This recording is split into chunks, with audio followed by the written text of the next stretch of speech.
Hi, this is Privateer Station, and today we bring you another special, an interview by Alexei Arestovich, former advisor to the Office of the President of Ukraine, to Vasyl Golovanov, a rather well-known Ukrainian journalist and media person who has an interesting history. He was born in USSR to the family of a nuclear submarine commander, so he lived quite a bit in the former USSR in Russia, and then moved to Ukraine and married there and worked with a bunch of well-known Ukrainian channels, News 1, Ukraine 24, and recently spearheading his own project. I think this interview poses more interesting questions that are usually not asked, and it is done in a format of questions from viewers, which is different from other streams. So we thought it may pique your attention. There are some curious things here.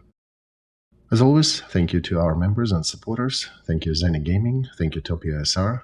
You guys make our work easier, and with this, let's go dive into this interview. It's episode number 14 that aired about a day ago. Enjoy.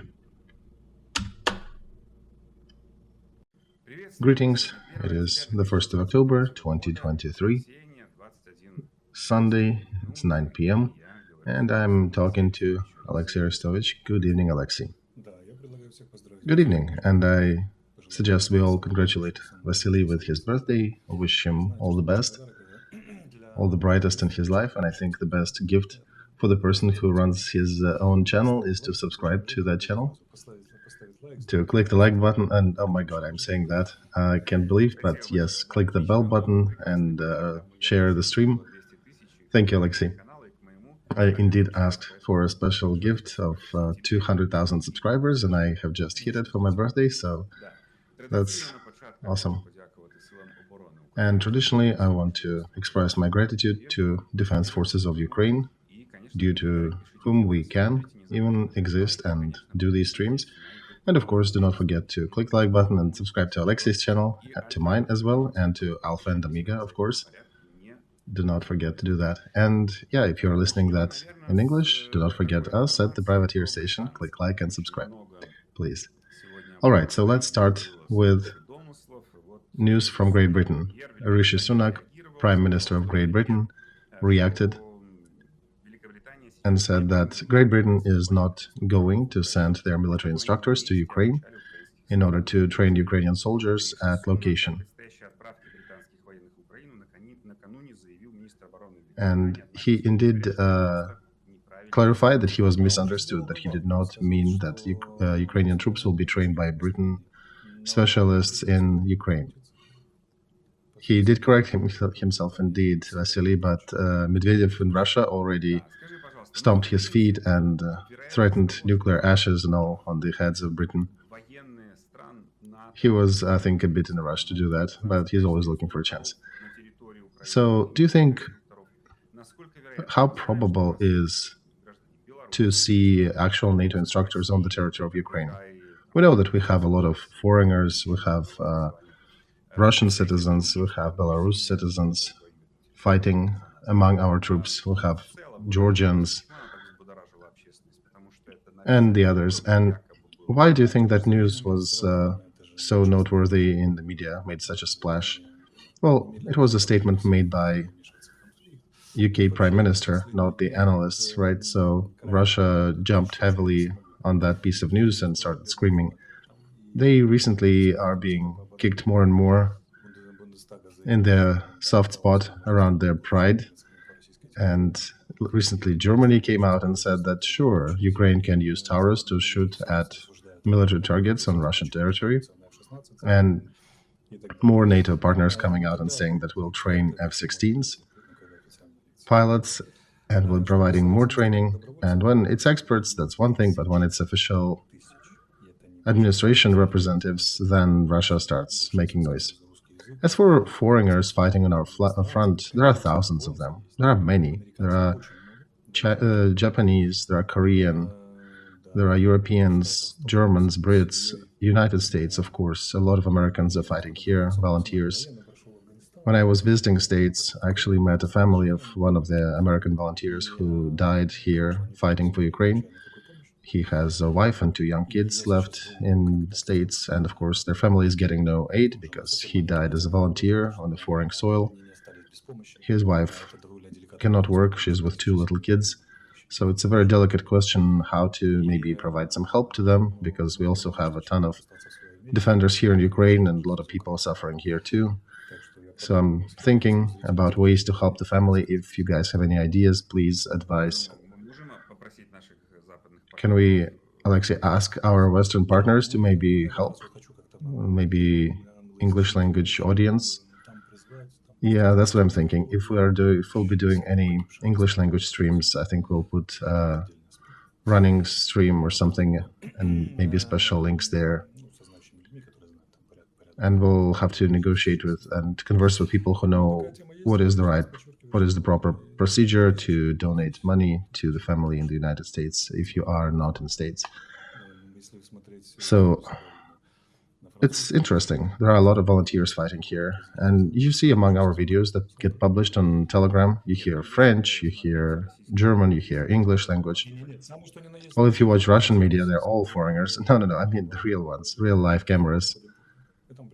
And many of them are signed. French volunteer, Belgian volunteer, Japanese volunteer, Korean volunteer in a certain regiment. A lot of Americans, a lot of Brits, a lot of Germans. Probably a count is going by hundreds at this point. So do you think on the government level there'll be any decisions to bring anybody officially here? Yeah, no, I don't think it'll be taken as an official decision to bring military specialists here, because this will limit their field of decisions in the future for our allies. So they'll probably play that smartly, and if need be, they'll create additional pressure. You know, all these statements that, hey, they can use ATACMS or Taurus on the territory of Russia, that created enough splash, right? Enough pressure on Russia.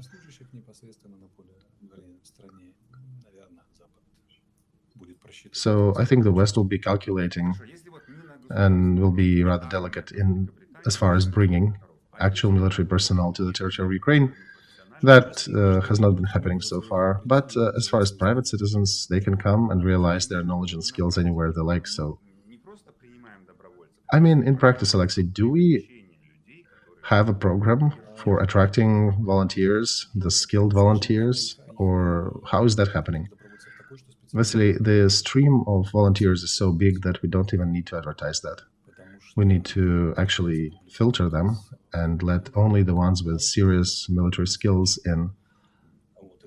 And there are certain conditions, because we also need to exclude the ones who are suspicious, who may be an agent of Moscow. So they're going through special checkups, rather serious. And I don't know if we have resources to amp up the advertising for volunteer.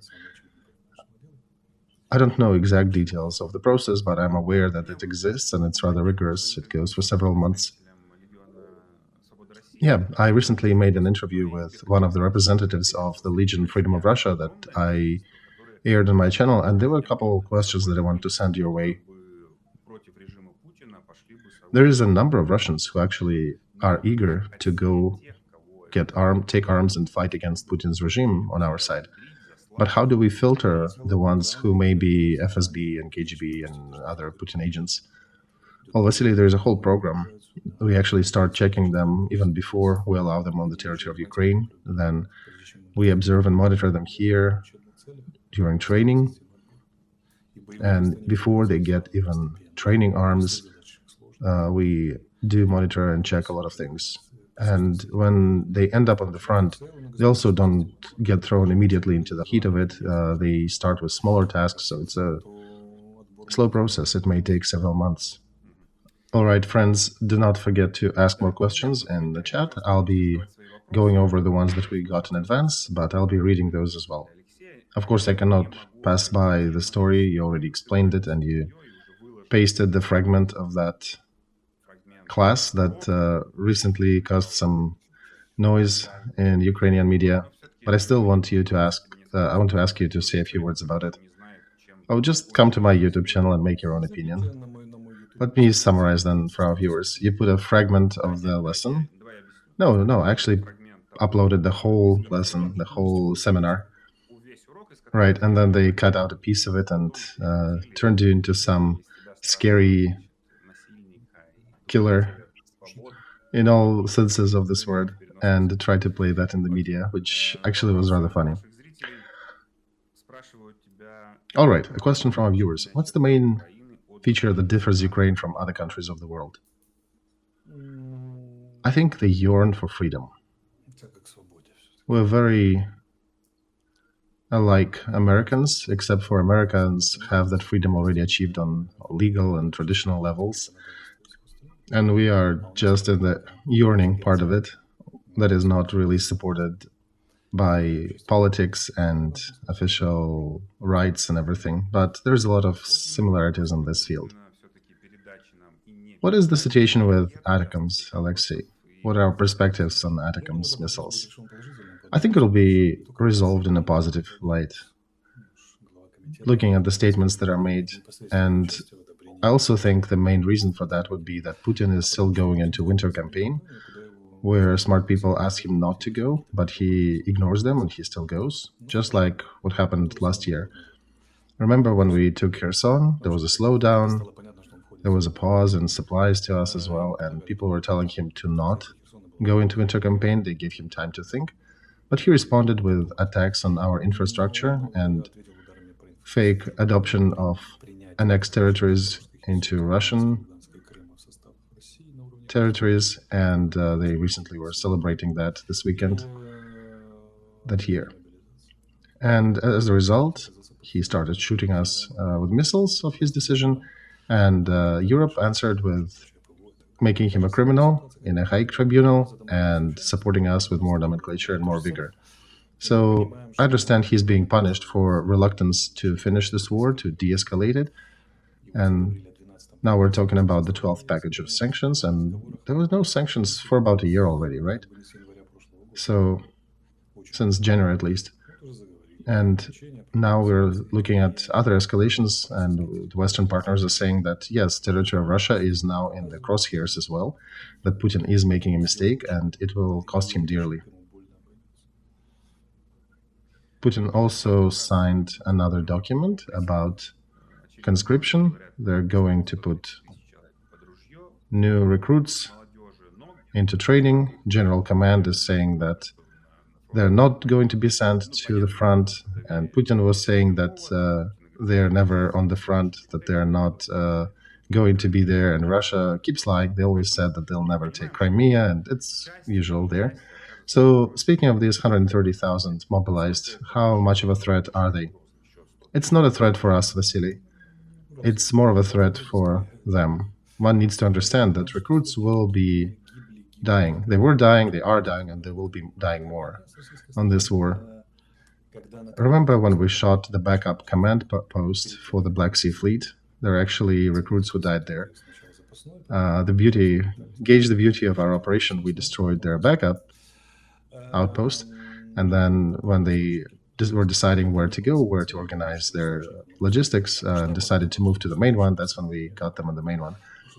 So there were definitely some recruits, some newly conscripted people in that backup post, and if you're next to the front line, you are running a risk of getting shot, getting killed.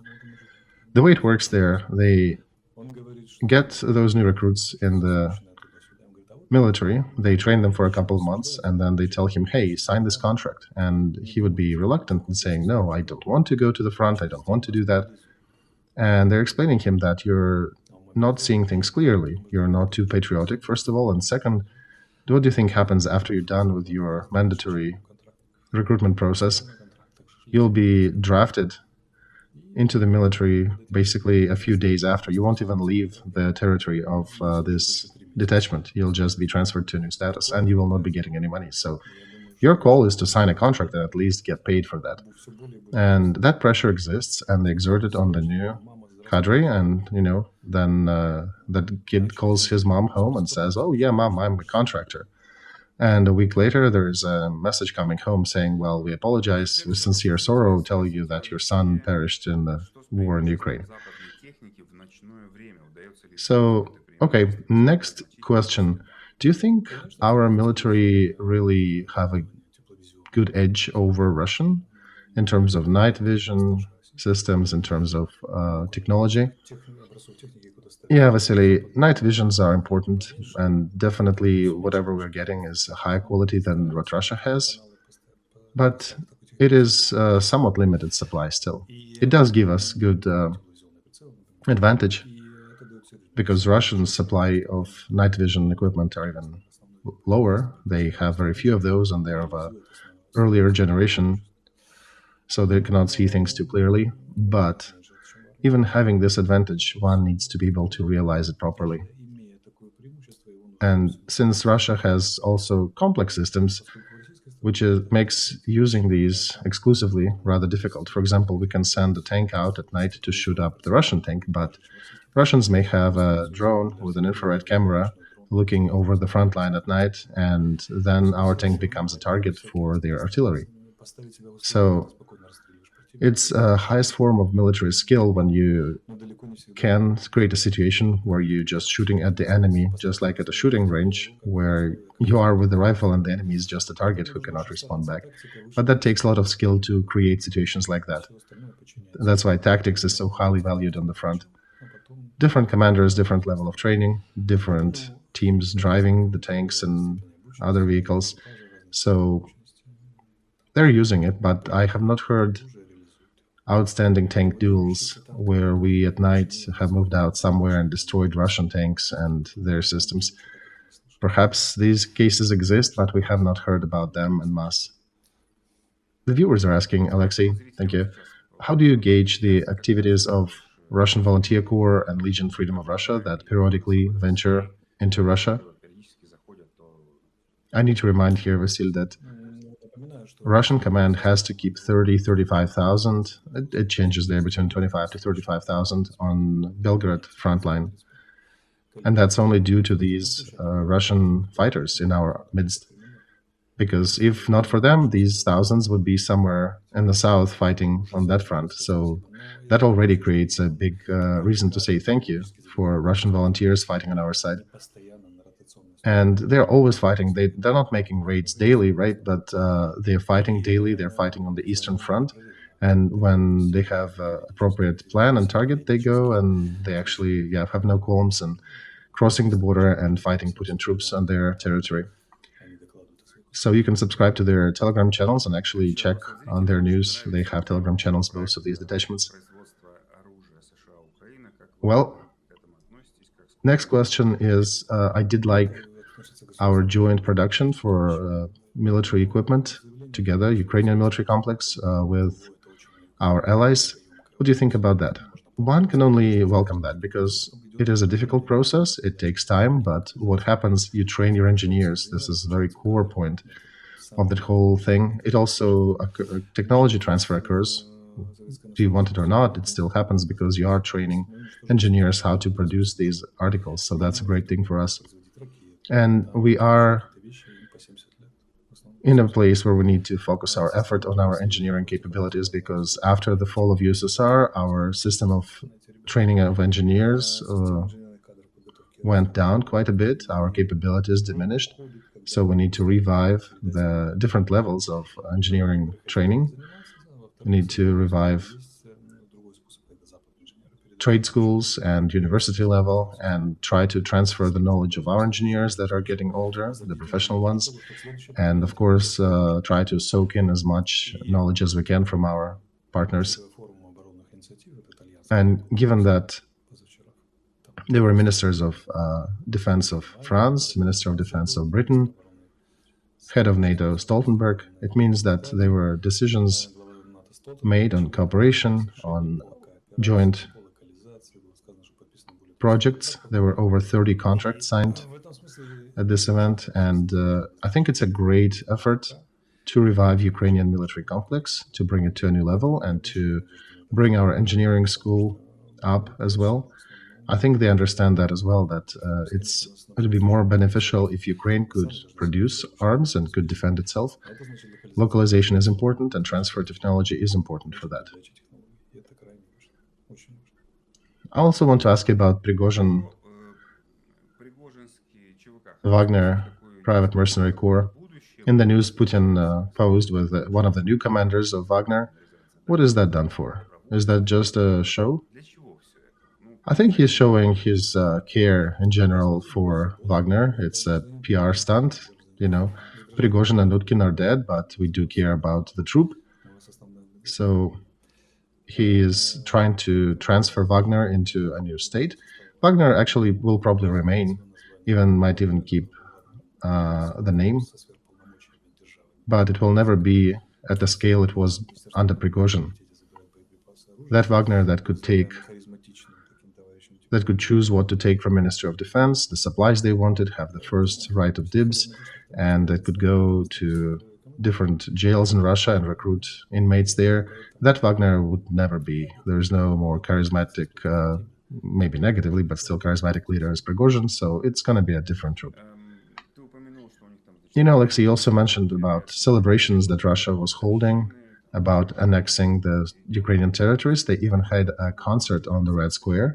But what was surprising, I think it was the first time of that scale, an event of that scale on Red Square, that was ignored by Putin. He did not come out himself. He didn't even send any of his doubles. And even his lead cheerleaders, like Akhlabystin, were not out there. They just had a music concert, basically. And media didn't even cover that. Even Russian media ignored it. They didn't talk about it in the evening news. They did not mention it. You know, I think that's another proof that they don't want to peddle this topic and award it with the presence of the president, the topic of annexed territories. And I think that maybe a sign that they are getting ready to disconnect them from Russia. And I have another signal that's very peculiar. They're building a railroad in the south of, on the southern front, closer to the seas, and they're connecting Mariupol and Volnovakha, those territories, with Russia. For me, it is a sign that they're likely thinking about giving up Zaporozhye and Kherson regions, and they're just fortifying the little tip that they can possibly hold at the very south of it. And now add to that the concert dedicated to that year of annexation that was not really reported on.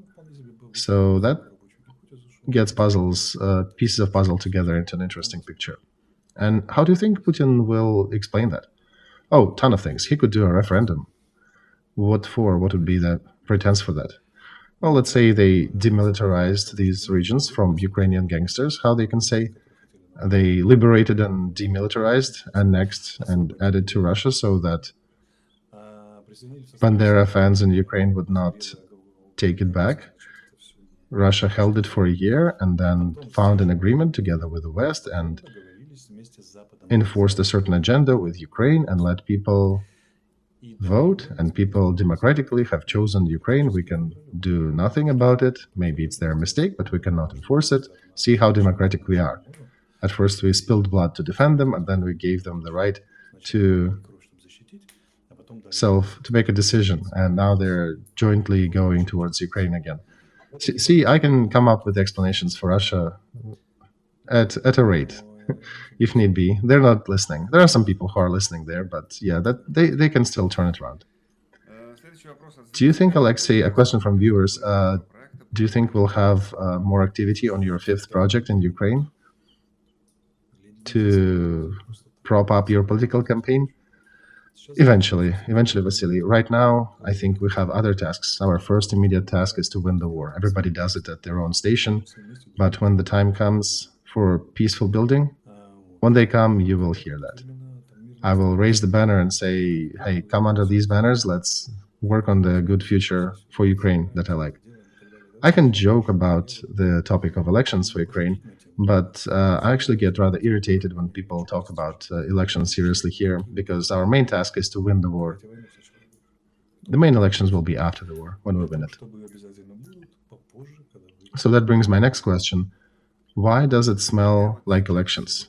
Why such pressure? Is it Western politicians, or... Because on one hand, Vasily, there is some accumulated amount of errors and mistakes. Here we can take a good example of Hanna Mahler. He was second in Ministry of Defense on Strategic Communications, and she's a high-level professional. Very few people know her from a professional side. She's actually a professional criminologist. I think he's actually a PhD in that and a professor. And very few people knew that side. Why she was appointed to that position. She's a very serious specialist in strategic communications with a great Western education. He just never peddled this topic of her career much to not cause wrong light, but she was reading lectures in serious foreign academies before the war. And when this small frame lady understood that she is being picked for that very hot spot of media relations and relations with people, she understood that, just like myself when I took the podium, we all knew that we will be wearing targets on ourselves, that during war times there'll be mistakes. There'll be attempts to disinform us. Very often there'll be injections of fake data into our binders. And over 570 days, you're going to make some mistakes. And people react very painfully to these mistakes, because then they start, if you make one, like she said recently, that we took Andreevka back, we didn't take it back, and then the brigade traced everything and said, yeah, indeed, we did take it, and there was still a scandal peddled in the society that she made a mistake, she made a wrong statement. So eventually, these mistakes accumulate. Mistakes during war, they accumulate in a rather painful fashion. And when there is enough, then society says, hey, we want to replace this person with somebody else because the person who was there before is already worn out and riddled with holes from mistakes and stuff. So, I don't go even far. I remember my scandal when I made a mistake about the missile falling on the house. And that is just for us, for the faces, for the speakers. Now let's take the actual leadership, political, military leadership. They also carry a heavy load of mistakes on their shoulders, and they keep accumulating. And one needs to remember that our main partners, our main allies, thanks to whom we are still alive, we still exist. These are countries that are big fans, that are crazy about democracy and legitimacy of power, in a good sense of this word. They do not accept things otherwise. So these issues about giving aid, not giving aid, or signals when Fit's pro-Russian candidate wins in Slovakia, these are due to Ukrainian mistake, probably. These are questions that are being posed, and they all indicate in the same direction, that current power in Ukraine might need to be legitimized again, so that people in the world would see that indeed Ukrainian people support them, there is legitimacy, and Ukrainian people do want this group to be in power. And why the elections have not happened, these mistakes are aggregating, real legitimacy is unknown. People in the West start asking questions, especially the ones who do not want us to join NATO, European Union, and many other, in quotes, do-gooders. They're saying, well, it's not so simple. We don't even know if people running Ukraine have actual legitimate right to run Ukraine. We don't know what people want. We want to hear what people say. On the other hand, one could conduct just a referendum to check the will of the people. And the thing is that even if you're holding a referendum, you will still be holding it in the same schemas. You'll have the same systems that you need to set for voting and everything. So they're coming with a matter of elections rather than a referendum. I would disagree here. I'm thinking referendum is easier because you don't need political campaign with that. Sure, that's true. You don't need to run your campaign for referendum, but the technicalities of the process are the same, right? And you can run the same process for one or the other. So we do have some limitations in terms of current war situation, but party in power can vote a couple corrections in, and then we could do the elections without a problem. I would remind that actually one of the historic figures in the United States, Abraham Lincoln, he conducted elections during the Civil War, and it's a civil war when you're fighting not an external enemy, but internal enemy. So I'm turning to our viewers. We're not children to close our eyes and say that the problem doesn't exist. The problem exists, and very serious politicians are talking about elections, not for nothing. They understand that packages of aid to Ukraine, they have direct connection to our legitimate power. They need to have legitimate power in Ukraine in order, legitimate group in Ukraine in power, in order for allies to continue providing us support packages. For them, it's serious. For them, it's a real argument. Do Ukrainian people support current power or do they not? So we'll have to go with elections. Some people disagree with that. Others saying, well, okay, let's do it. And there are a lot of Ukrainian reasons for and against the elections. There are important elements, important questions that are still permeate our society, that, for example, our financial situation is not getting better, that people are getting drafted without proper order. There is a big difference in income between those who go to serve and those who don't, that people are not being let out of the country. They're limited in their civil rights, that families are separated, and this is a lot of pressure that's on the shoulders of people. And who is in charge of that? In all times, and especially during war times, regardless of their actual guilt, it's always the person in power. So this is also a creeping loss of legitimacy that is happening in our society, and that is why they could use the time to reaffirm support of people. And by the way, First Lady, Ms. Zelenskaya, came out and suggested that if people do not give mandate to her husband, to Vladimir Zelensky, he will not run for the second term. He will not stay in power. So it's not me and you posing that. These conversations happen.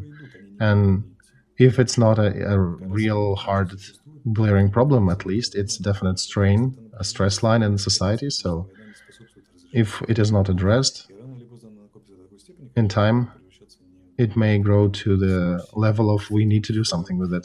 And then there'll be West coming out and saying, hey, we always told you need to run the elections. So that's roughly what's happening now. Thank you for such a long answer. All those who are writing in the comments, glory to Ukraine, thank you. Glory to heroes. And thank you for your congratulations with my birthday. We appreciate your support. If you can, support Ukrainian military to any fund you like. Donate to those who gather monies for Ukrainian troops. The main thing is to keep fighting together and keep bringing our victory closer. Next question, why Ukraine cannot purchase equipment, same as Russia is doing from Iran? Why don't we just buy military systems? Well, here's the problem. In order for us to buy that, we need somebody to be able to sell it to us. Because people are coming out and saying, why don't you buy that? Why Kiev and Lvov won't just go and buy air defense systems? Because nobody sells it. A purchase is a dual-sided deal, and you need to have a seller as well. And this is a very touchy political matter for air defense systems. It's a very difficult process because it implies transfer of technology, and it depends upon a lot of things that are defined by what you have. If we had those, let's say, 20 systems that could reach 1,500 kilometers deep inside Russian territory, 20 vehicles with missiles that could reach that far, 70% Russia would not even dare to invade. But we did not have them in time, right? Who knew that we needed that at this time? Just like in that saying, sword is great for the one who has it and is awful for the one who does not. We were developing Grom, Sapsan, and Neptunes. Great thing we at least finished developing Neptune, but yeah, we're slacking behind there. And we would have bought it, of course, but it's not for sale. It's difficult to acquire these systems. Even not every NATO country is given a certain technology. It's being given gradually on a certain plans and conditions and rules and signed obligations when the alliance has a reason to install these systems in the country. Then that's when they discuss it. It's not so simple. It's not a shop where you can just go and buy systems. A lot of questions from viewers about Poland also. Do you think the conflict is closed, shut, and relations are good? Again, I wouldn't say that, Vasily. I would say that both sides backpedaled from the level of conflict that was at the United Nations level. We'll see what happens now. Poles actually did a referendum on that. Not a referendum, they did poll public opinion. And 70% said, no, we do not want Ukraine to sell the grain on the territory of Poland. They can transit, but we don't want to have their grain being sold here. So I don't think the conflict is resolved fully. By the way, a very curious story here. Speaking of the boomerang that flies back, some Ukrainians in Poland are starting to complain that their kids are getting somewhat oppressed at schools. And what is that oppression in? It's, of course, kids are listening to their parents discussing problems, right? So kids are talking to Ukrainian kids saying, why are you talking Ukrainian? Ukrainian kids are surprised. They're saying, well, we are Ukrainians, right? That's the language we know. Well, you're in Poland, so you have to speak Polish. Does it remind you of something else happening in Ukraine? Right? What's the way to cure that? What's the way to resolve this conflict? I have a very simple strategy, I think. Poles have two main things: grain, the price dumping that we did there, and a second is the Volyn question. So they have these questions being discussed in their public sphere of attention. So my solution would be, first, Ukraine-Polish grain exchange. We could create a grain exchange jointly between Poland and Ukraine, and where we are losing money, losing political affiliations, we could actually work together. We could create a grain exchange, and other countries would come and join, and we could trade together. And second, in regards to Volyn tragedy, I was always a proponent for joint commission. There could be a joint commission between Poland and Ukraine. You can call for world-class experts on the level of Timothy Snyder, experts in the Eastern Europe relations, and any speculations of the extremists on both sides can be repelled, pointing at that commission, saying, hey, we already are working, look at these names. And that commission can work for decades, 10 years, 20 years if need be. And when they're finished, the results of their investigation are signed, inserted in school books on both sides of the border, and into historic literature as the only version, joint version for both Poland and Ukraine. That should determine the degree of real responsibility on both sides. Of course, it happened many years ago. Modern countries are not responsible for what happened back then. And you just honestly review the level of responsibility back in the day. Modern countries do not bear anything, do not have anything in common with those regimes, but at least you acknowledge what happened, and that's what you teach kids on both sides. And at the same time, you build monuments in Poland, a monument to the dead Ukrainians, in Ukraine, a monument to the Polish victims of that conflict. And every year, heads of parliament coming and bring flowers to the monuments. So Poles would bring flowers to Ukrainian monument, Ukrainians will bring flowers to the monument to Polish victims. And of course, allow the exhumation of the bodies of deceased, because that's a sentimental thing. It doesn't even have political color. Just people want to bury their grandfathers, grandmothers. And there is some asymmetry. Germans have been exhuming their soldiers from the Second World War for over 30 years already, and yet we are not letting Poles do the same in regards to Volyn conflict. And Polish side, the ruling party could lean on the farmers, and they are leaning actually on the farmers and the electorate of the nationalist or Polish national group. They asked for exhumation. They asked that simple ask. And what did Ukraine answer? We didn't answer. I don't think it's a smart politics. I think smart politics is the variant that I suggested. Because smart people are looking for friends, especially during a horrible war for survival. And they're not breeding enemies or breeding issues with their neighbors. I think in Ukraine, many people were surprised, unpleasantly surprised, with the sharpening of relations with Poland, the country that was one of the first to lend a hand of help. And another example, Poles publish research that it was Ukrainian missile that, remember, during the early phase of war hit a couple farmers there when it fell across the border. We are not publishing anything. We're staying mum about it.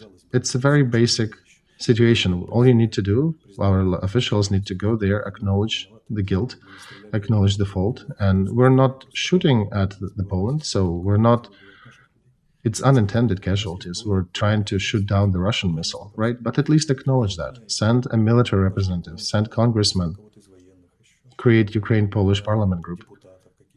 Come there, talk to the families of deceased, bring flowers, apologize, say that you have a common enemy, pay the compensation, express regret, and immediately after that raise a question that we do need new missiles, new air defense systems to defend our airspace and Polish airspace, because we cannot guarantee safety with the previous systems because they're old. That missile flew into Poland not because it was young and healthy. It's an old missile. Last time they changed powder when end of 80s. Energy systems live for maybe 25 years. After that, it's very difficult to maintain its usefulness. So make a right story for the fight for more air defense systems for Ukraine. But no, we're sitting quiet. This is not the right approach. It's not a wise politics, I think. And then we have a next step when they're telling us, well, you don't want to take responsibility for use of small range missiles, and now you're asking us for much wider, much longer range missiles like ATACMS. How can we give them to you? And that can lead to potentially for nuclear escalation. You need to behave more responsibly. I wouldn't say this is the main argument, but this is definitely an argument that you can see in the media. All right, so giving ATACMS is one thing, but what about Patriots? What not to give Ukraine more Patriots to cover the skies? To not just cover the centers, but also cover the suffering Kherson and other cities? It's a very specific question, Vasily. I suspect, I do not have exact knowledge, but I suspect that even though there are a lot of Patriot complexes, there are not too many missiles for these systems. And here's a question that, yeah, you can bring more systems, but what are you going to be shooting with? Especially at the rate that we are using these missiles now. Because the West was not really ready for this war. They happily announced the end of times and the end of history, and then they were not ready for what Putin started here. And when the war started, they started looking for their military capacity, and they discovered empty warehouses. And I think it takes time for them to rev this capacity for the production. So that's my speculation, though. I'm suspecting that's what's happening, because on one hand, yeah, they could be regulating the conflict on the side of the United States. That's one of the main concerns, to try to keep that at bay so the conflict doesn't spill beyond Russia and Ukraine, to not push Russia completely into the arms of China. And these air defense systems are rather rule-changing systems in this war, and I think they can use each of them in their negotiations and pushing Russia to certain solutions, so certain conclusions. But the other part of that would be how many missiles you have for these systems. But I do suspect that there are some issues with missiles. How much giving a lot of missiles to Ukraine would weaken US capacity to defend itself, right? I don't know the real picture there, but I suspect if there is a risk, they probably will consider. And also consider the price. Patriot missile is what, a couple million? Shahid is maybe 30,000. Mathematics is very skewed here. Well, we're not talking about just UAVs. There are also ballistic missiles, cruise missiles that Russia shoots at Ukraine, of course. But one needs to use these systems very accurately then, right? And it's very specific use of these systems. This is the third group of arguments that one can go into when you're discussing these details. Our dear viewers are asking in commentary, where is the moderator? Moderator has a birthday today, right? No. Novoseltsev was taking care of moderation, and I am today carrying out the functions of interviewer and the moderator, so apologies if you are seeing mad bots in our chat. That's okay. Just ignore them. It's okay, Vasily. Their commentary, they're actually increasing the views, because that's the best way to increase the view is to comment under the video, right? And click the like button if you can. That's another one. We have about 36,000 watching us live and only 10,000 likes. Guys, please click that like button. I promise it's the last time I'm reminding you about that. There were also questions, and I'm summing them together, about the situation on the border of Belarus and Poland and Lithuania. Remember, there were a lot of conversations about Wagner troops on the border, Lukashenko bringing some nukes into Belarus from Russia, tactical nukes. So that was heating up, and now it's somewhat calming down. Not entirely. The situation on the border is still rather intense. It's just not the most important topic, but for Poles and Lithuanians, that's definitely still an issue. And just about a week or 2 weeks ago, Polish army was talking about provocations and showing videos. They're all still there. It did not take shape that it could take. And one of the reasons was that Russia failed to create the right military group, pretending to have military exercise West 23 behind the backs of the so-called migrants, and dispersed Wagners among the migrants groups that could create additional pressure on the border, because when you have 12,000 troops behind the backs of migrants who are trying to break down the border fortifications, that is a different matter when it's just migrants. So that's why it's not too hot. It's there. It's still there. They were thinking about putting a military group right behind the migrants and try to push them to actually break the fortifications and try to spill into the countries bordering Belarus. But it seems to have failed as a design. You did mention Stoltenberg and 2 ministers visiting Ukraine recently. What was the main goal of that visit, do you think? I think military technical cooperation. I think formalizing that work, and maybe working through additional ways to integrate Ukraine into NATO, including for the standards of scientific technical cooperation. Our experts are laughing, saying that we are the ones bringing NATO to NATO standards. I'll repeat once again that 150 millimeter shells that are used on the front, they're not compatible, intercompatible for the NATO artillery systems. French ones cannot be used on Germans. So this talks about a lack of standards there, and they could be discussing these things because future production should be capable to fit all NATO artillery systems, not just individual ones and not just Ukrainian systems, right? So you'll need to put all these considerations at the early stage as a prerequisite. In our stream, we brought up a question several times about aid to Russia from Iran, North Korea. Any changes in that direction? Anything worthy of note? Iran is supplying Shahids to Russia, but Russia, according to preliminary data, failed to launch the factory that they were planning to. They were going to launch the one that would produce 6,000 drones per year, and they failed to produce the first 100. They were lacking some components. Iranians intensified their production, but they're also failing to ramp it up. I think they brought it to about 100 per month, but they're also keeping part for themselves and supplying only part of that to Russia, so it's not so simple. That month was record-setting. There was over 500 Shahids used during this month. The previous spike was in May, over 400. It seems there are too many of them, but these are all accumulated UAVs. They're not being produced at that volume. As for ballistic type missiles, our partners are exerting a huge pressure on Iran so they would not be supplied to Russia. And looking at some leaks into the media, I would even say that they were threatened with a possible military action, joint action by Israel and United States, an attack on Iran. And this information gets into the media sphere not from official persons, but from the experts. And very often, experts are the vehicle that is used to communicate that. As for North Korea, yes, indeed, they are helping Russia with some ammo, with some shells, but in small volume, a little bit.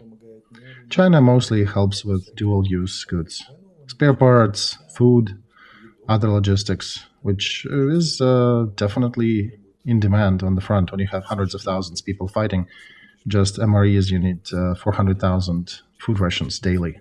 You need to find them somewhere, right? So, yeah, this is ongoing, and both Iran and China are getting a lot of pressure from the West, so they would not go to open military supplies to Russia in significant quantities. All right, a few more questions about geopolitics. Armenia and Kazakhstan. On one hand, Armenia says that they ratify Roman Statute and Putin should not be afraid. However, he can still visit. And in Kazakhstan, they're saying that they will follow the world sanctions imposed on Russia, so they would not be playing against the global world.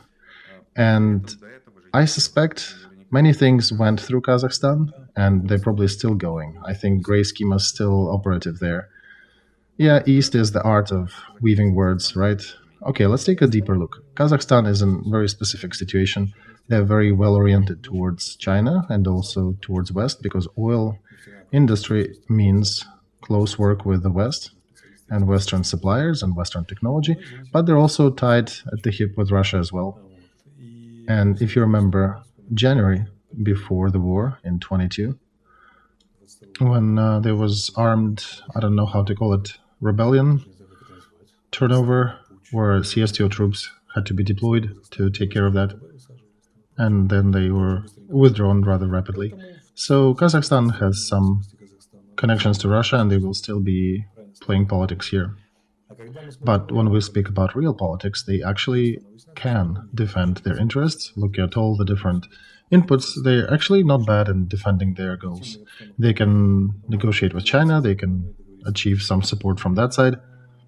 But one thing, as some world analytics are saying, analyzing the gray pathways of counterfeit goods going into Russia, that one thing is to bring those gray things that are non-military designated, that are dual-use items, which might be used in military production, but, maybe. And the other is to openly acknowledge that you are part of these schemes. So it's politics. And it's sometimes difficult to differentiate how much government is in these transactions and how much is just private enterprise. Because, by the way, Intel chips, they still reach Russia, and even though the supplies dwindled times over this year, several times down, but some of them still get through, and it's more difficult to trace private enterprise, the way they bring goods into the sanctioned country. And regardless, United States still managed to somewhat diminish that supply. Kazakhstan, it's a bit difficult to accuse the whole country and the government. They're not taking position of officially supplying that, while private companies, of course, can do that, and they're trying to sneak some goods in. As for Armenia and Pashinyan, it's a difficult situation for him now, so he's taking measures to get rid of Moscow influence and then, I guess, get more peaceful with immediate neighbors. And adopting that Roman statute is an interesting proposition. It's an interesting step for Armenia, so I think he is keeping at bay his Karabakh criminal clan that was in power for quite a while with that step. And, if they make more steps, all of a sudden they may find themselves being military criminals, which is a significant imprint on your biography. Just like with Putin, all of a sudden, right, he's a criminal. By the way, answering some questions that I've seen in the chat, people are asking, why do we not declare war with Russia? There is one legal problem with that. Declaring a war is a crime. Since 1945, it was written out that if you declare war, you're a criminal. There was only one war announced since 1945 officially, so nobody is announcing that right now. And I think, we do have our own status, right, Alexei? We have military martial law, we have military condition. Right, and we can adjust our legalities to match our current needs. I think we're doing good in terms of legal sphere. And same thing in Russia. They're also playing coy here. They're not announcing that as a war. They're calling it special military operation. So then a question, Alexei, why did we not declare martial law in the country, in the regions of the country that are under occupation or going where the front line is going through? Why have we not declared that? Oh, that's a good question to our government. They should be probably announcing that, but they probably will be answering that in light of economy. It's difficult to declare such extreme actions when you can scare off international investors. And professors of law can break their spears over that. What's the right way to do it? So the next question, the topic that was picked up by Russian propagandists about the case of Zaluzhny. Tell us more. Is it Russian PsyOp, the whole push?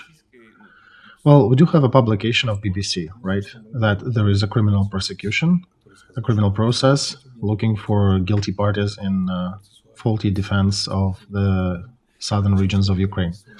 Supposedly, Zaluzhny is not part of that investigation, but that can be checked. Congressmen can easily write a request for information, and I suspect investigative organs will not be cheating. They'll give a full answer, full disclosure. I cannot give a full answer. I'm not a general prosecutor. I do not have the right to disclose that information. These are materials of the criminal prosecution. They're closed. They're under seal, and it's special organs can request that. Congressmen can request that information. And I did warn in a stream actually with you, in a previous stream, I did say that it could grow into a very dangerous story, what we can call a Southgate for the current power. And society can clarify it for them, so it's an easy pathway. Turn to your congressman and ask them to get the data, get the information, request the information on this subject. And I think part of that resonance dying out is because Zaluzhny is a wise man. He is not coming out and offering more details on that process. And it's also a big moral dilemma, right? Investigating mistakes that were made at the beginning of the war and during war. Do you investigate that during war or after the war? We could actually do the poll with our viewers, at least respond in commentary to this stream. Do we need to wait to the end of this war and then investigate everything? How did we prepare? Who fought how? Or is it important to do it during the war, while the war is ongoing, because we don't know how long it will last and we might want to preclude certain mistakes from being repeated over and over again? And there are positive and negative things in both solutions, so it's a difficult one to make. I agree with you, this is a very good question, very complex question to our society. An interesting factor is that the answer of General Prosecutor's Office will be leading towards immediate investigation, because they cannot delay that if it was started. So our question to public would be, should we make this prosecution public? Should we make it known and keep it in the open media sphere for the Ukrainian citizens? But investigation is actually ongoing, right? So I think the formulation needs to be corrected. All right, so before we finish that stream today, I want to ask you for a dose of some positive, some good things for our viewers. Well, it's rather simple, actually. At this stage, our main goal is to achieve a strategic breakthrough, regardless of how long will the war continue or whether we'll suddenly sign peace accords in 2 or 3 weeks. It doesn't matter. We still need to take strategic advantage, strategic initiative in this war, regardless of the scenario that will unfold. This is a very important step and milestone. And it's easy to achieve it by cutting the railroad that supports Melitopol. So it means we need to take Tokmak, for example. And even if we do that before winter, the goals of this counteroffensive would be partially achieved. Supposedly, we don't know the exact goals as they were written out, but I think according to the military logic, that would be a partial success. And if we go further south, it will be even more successful.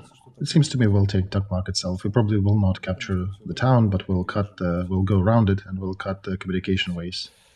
And then our defense forces would have completed their goal, despite the difficulties. And I remind that they're doing amazing things unknown to military history. They're attacking troops which have higher numbers, have better defense positions.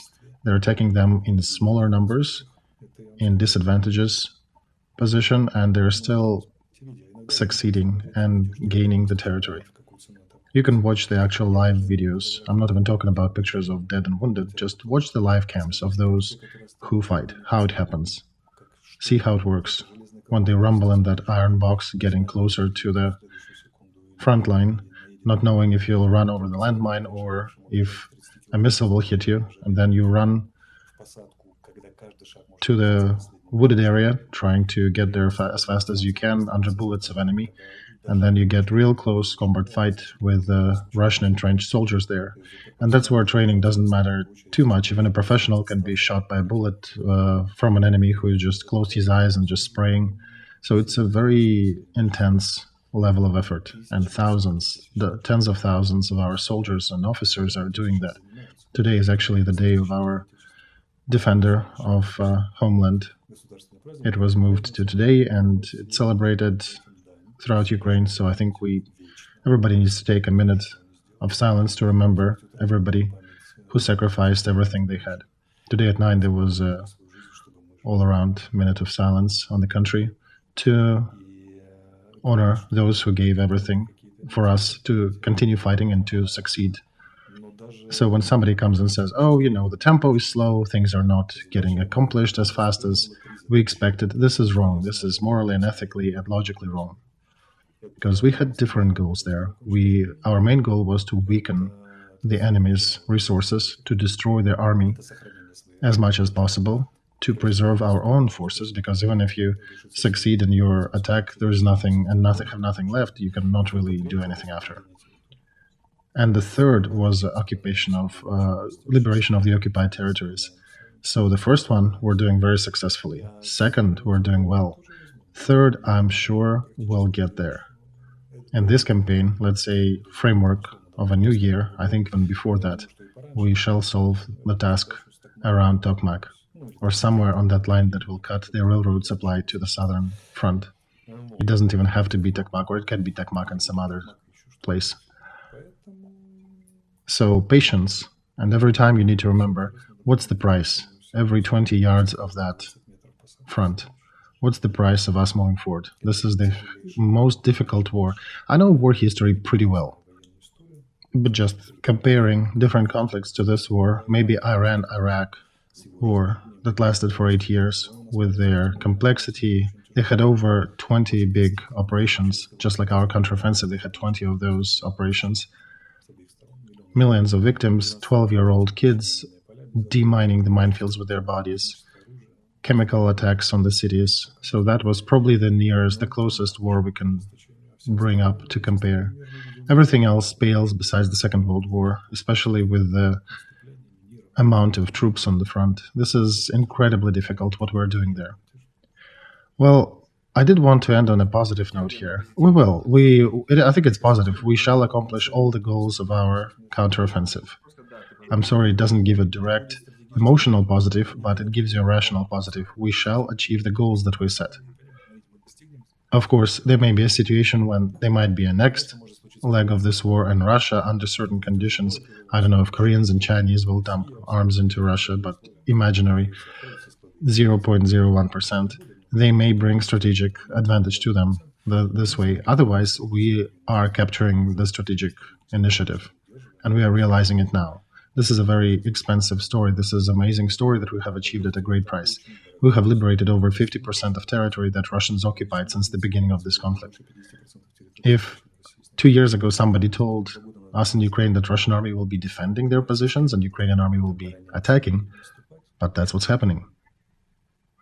Dear viewers, thank you so much for being with us today, for dedicating an hour and 4 minutes of your time to this stream, for your trust and that resource that you are granting us today with your attention.